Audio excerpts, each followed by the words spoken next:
ओ ये ले Ayurvedic body test लेके देख। कितना टाइम लगेगा? बस 5 मिनट, ट्रस्ट मी तुझे बहुत फायदा होगा। चल यार, तू भी क्या याद रखेगा।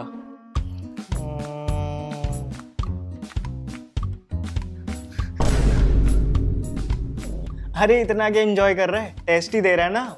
लाइफ में पहली बार किसी टेस्ट में सारे क्वेश्चन के आंसर दिए। मान गए भाई आयुर्वेद को। मैं एक्चुअली बेटर फील कर रहा हूँ यार टेस्ट देके। चल थैंक्स। ओए रुक, रिजल्ट तो मेन है। ये एमी फील ले गया।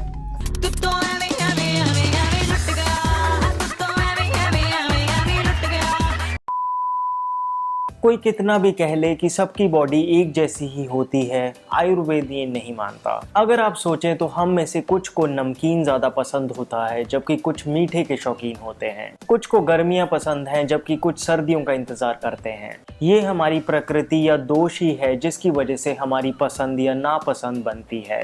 ये जानने के लिए कि आपकी बॉडी टाइप कौन सी है, हम एक छोटा सा क्विज करेंगे और फिर ये भी देखेंगे कि अपनी प्रकृति के हिसाब से कैसे खाएं। मजेदार बात ये है कि इस बॉडी टाइप क्विज से आपको अपनी पर्सनैलिटी की भी अच्छे से समझ आ जाएगी। आइए तो फिर बिना किसी देरी के शुरू करते हैं।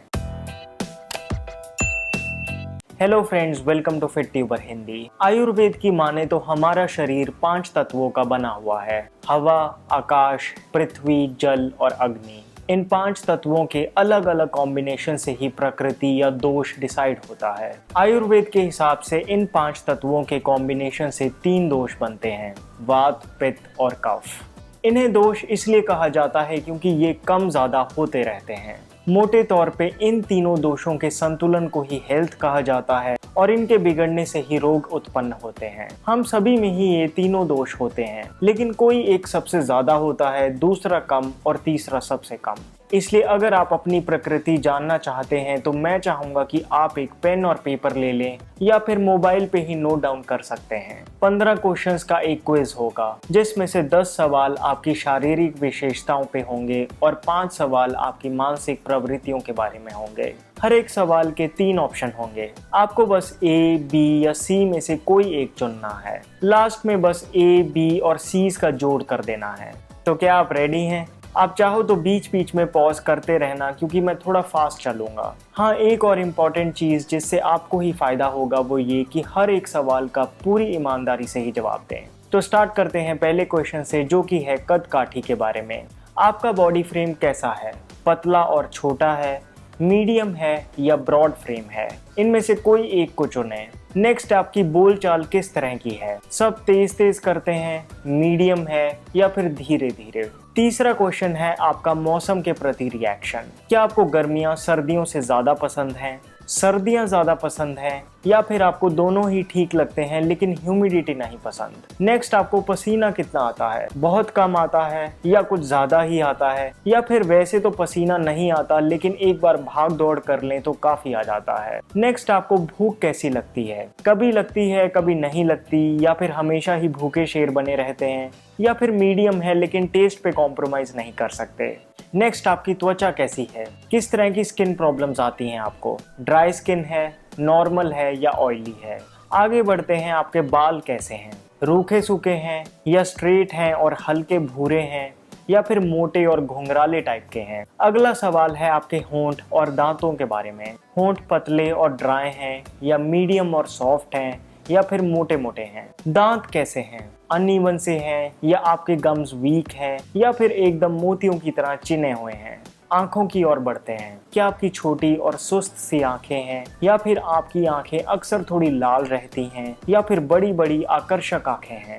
10th क्वेश्चन में कुछ जनरल साइंस हैं, जैसे जोड़ों से कट कट की आवाज आना, नाखून, माथे की शेप, काले तिल, बॉडी फैट एक्सेट्रा। इन तीनों में से कोई एक को चूज करें। अब बढ़ते हैं मानसिक और भावनात्मक लक्षणों की तरफ। पहला है मेमोरी के बारे में। आपको चीजें कितनी याद रहती हैं? जल्दी से याद हो जाती हैं लेकिन फिर जल्दी से भूल भी जाते हैं, या फिर याद करने में तो एवरेज है लेकिन एक बार याद हो गया तो फिर नहीं भूलते, या फिर जल्दी याद नहीं होता लेकिन आपकी लॉन्ग टर्म मेमोरी अच्छी है? अगला सवाल है आपकी डे टू डे मानसिक प्रवृत्ति के बारे में। क्या आपका मन बहुत जल्दी ही अशांत हो जाता है, या आपको बहुत जल्दी गुस्सा आता है, या आपको फर्क नहीं पड़ता, माइंड ज्यादातर कूल रहता है? अगला क्वेश्चन कि आप किसी चीज़ पे कितना जल्दी एक्शन लेते हैं। क्या आप किसी डिसीजन को लेने से पहले बहुत ज़्यादा ही सोच में पड़ जाते हैं, या आप बहुत जल्दी ही चीज़ों को लागू में ले आते हैं, या फिर आप अक्सर ही चीज़ों को लमकाते रहते हैं। अगला सवाल है नींद के बारे में। आपकी स्लीप क्वालिटी कैसी है, लाइट और डिस्टर्ब्ड, मीडियम बट रेगुलर, या बहुत गहरी। फाइनल क्वेश्चन है आपकी इमोशनल नेचर के बारे में। क्या आप बहुत चिंता करते हैं, नर्वस हो जाते हैं, या बहुत जल्दी इरिटेट हो जाते हैं, या फिर बहुत मुश्किल है आपको गुस्सा दिलाना। तो मुझे लगता है कि आपने सभी सवालों का अपने हिसाब से सही जवाब दे दिया होगा।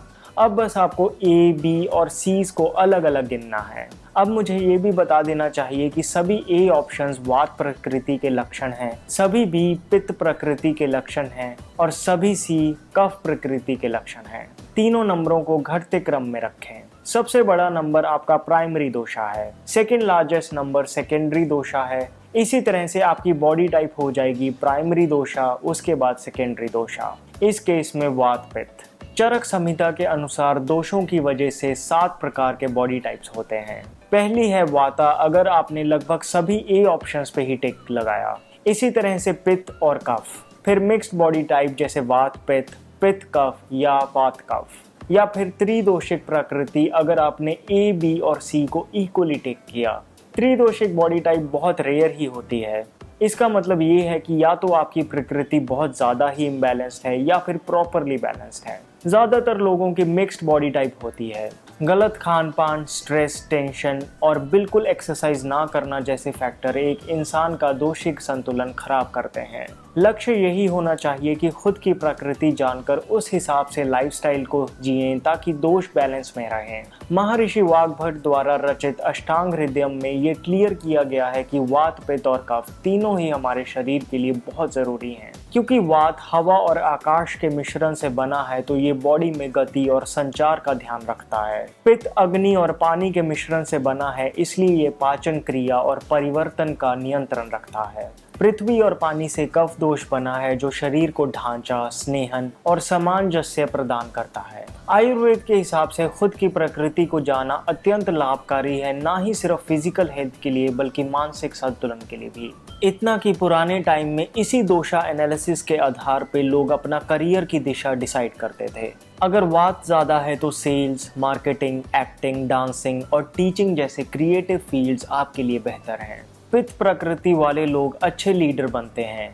मैनेजमेंट, मेडिसिन, फाइनेंस, पॉलिटिक्स, वकालत ज़्यादा सूट करते हैं। कफ प्रकृति वालों के लिए administration, public relations, nursing, counselling जैसे प्रोफेशंस बेहतर हैं। जहां दोषों का इतना फायदा है, अगर ये दोषिक बैलेंस बिगड़ जाए तो काफ़ी समस्या भी आ जाती है। वात दोष के बिगड़ने से बॉडी का सारा कम्युनिकेशन खराब हो जाता है। वात इम्बैलेंस से ड्राइनेस, गैस, पेट फूलना, अपचन, बॉडी पेन, डर, डिप्रेशन और मन चंचल होने लगता है। पित्त के बिगड़ने से शरीर में गर्मी बढ़ने लगती है, जिसकी वजह से मसूड़ों से खून आना, महिलाओं में मासिक धर्म के दौरान ओवर ब्लीडिंग होना, acidity, hair fall, skin rashes, frustration, गुस्सा और जेलसी होने लगती है। कफ दोष बढ़ने से बॉडी ज़्यादा ऑयली हो जाती है, जिससे बॉडी ऑर्गन्स में कंजेशन की प्रॉब्लम बढ़ जाती है। इस वजह से खांसी, साइनस, छींके, आलस और मोटापा बढ़ने लगता है। आइए अब ये देखते हैं कि कैसे इन दोषों को बैलेंस में लाया जाए। अगर आपको ज़्यादा वात दोष की प्रॉब्लम है तो ये ज़रूरी है कि आप वात बढ़ाने वाले खाने जैसे कि ड्राई फ्रूट, चाय, कॉफ़ी, कच्ची सब्जियों का सलाद, राजमा वगैरह कम खाएं। वहीं कच्ची घानी तेल, देसी घी, देसी गाय के मिल्क प्रोडक्ट्स से आपकी बॉडी में ड्राइनेस कम होगी। फिर अत्यंत खट्टी चीज़ें जैसे इमली, फ्रिज में रखा हुआ खाना अवॉइड करना चाहिए। तिल के तेल से रोज़ मसाज करने से वात बैलेंस होता है। अगर आपकी बॉडी में पित्त बढ़ा हुआ है तो बहुत नमकीन, मसालेदार और खट्टी चीज़ों का परहेज करें। आपको मिर्चें और बाकी मसालों को कम प्रयोग करना चाहिए। वहीं मीठे और कड़वे पदार्थ जैसे कि करेला बॉडी को ठंडा करते हैं, इसलिए आप घर का बना मीठा ज़रूर खाएं। फिर पानीदार फल और सब्जियां पित्त शांत करने के लिए बहुत हेल्पफुल हैं। अगर आपको कफ दोष की समस्याएं हैं तो आपको बाहर का तला गला अवॉइड करना चाहिए। हालांकि घर पे बनाया स्पाइसी फूड आपके लिए बहुत अच्छा है।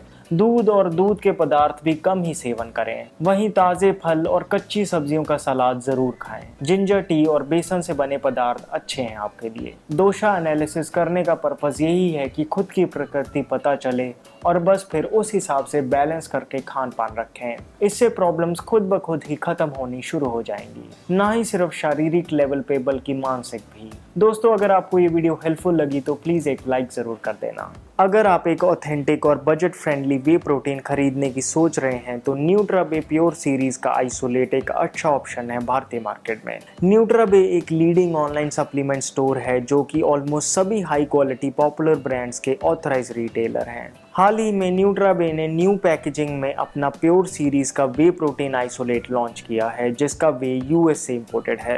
न्यूट्राबे प्योर सीरीज का वे आइसोलेट अनफ्लेवर्ड है, मतलब कोई शुगर, आर्टिफिशियल फ्लेवर, स्वीटनर या प्रिजर्वेटिव नहीं डाला हुआ। न्यूट्राबे वे आइसोलेट के एक स्कूप में आपको मिलेगा 26.5 ग्राम प्रोटीन। मेन और विमेन के लिए अगर आप वर्कआउट करते हैं तो न्यूट्राबे प्योर सीरीज का whey isolate as a post workout drink पी सकते हैं। और क्योंकि आप न्यूट्राबे का प्रोडक्ट न्यूट्राबे की वेबसाइट से ही खरीद रहे हैं तो फेक होने का तो कोई चांस ही नहीं, और मार्केट प्राइस के हिसाब से ये आपको काफ़ी इकोनॉमिकल भी पड़ जाएगा। तो न्यूट्राबे प्योर सीरीज वे आइसोलेट खरीदने के लिए डिस्क्रिप्शन बॉक्स में दिए लिंक को क्लिक कीजिए। सो दोस्तों, इस वीडियो में इतना ही। अब आप मेरे काम को ज्वाइन बटन क्लिक करके भी सपोर्ट कर सकते हैं। प्लीज़ इस चैनल को सब्सक्राइब करना ना भूलना और बेल आइकन को भी दबा देना ताकि जब भी मैं अपनी अगली वीडियो डालूं आपको पता चल जाए। आप मुझे इंस्टाग्राम पर भी फॉलो कर सकते हैं।